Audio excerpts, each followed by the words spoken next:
I'm Dr. Robert Anderson. I go by Dr. Bob in the office, and I'm in the practice located in Springfield, Massachusetts.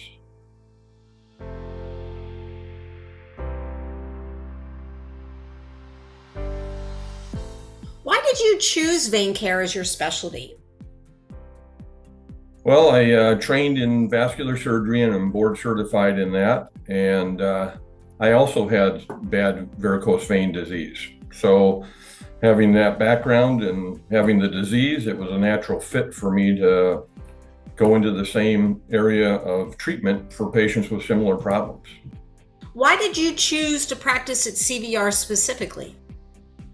Well, CVR offers all the minimally invasive procedures for patients that have vein disease.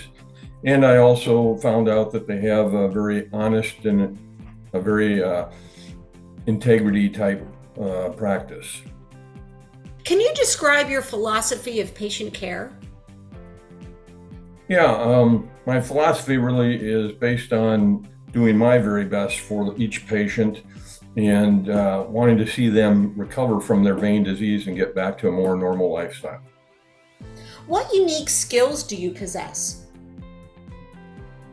Well, I'm board certified in vascular surgery again. The nice thing is I've had the procedures, so I know what it's like from that end. And I've also been doing the procedures for over 20 years. What should referring physicians and patients know about you? I'm always available to referring physicians. I may have to call you back if I'm in a procedure, but I'm always happy to answer questions, even if, they don't seem like they're major. If you have a question and need an answer, I'm happy to respond. I think it is that I'm very approachable. I'm happy to answer questions from patients or referring physicians. I like taking care of patients. That's why I'm a doctor. I put that always as the priority in what I do.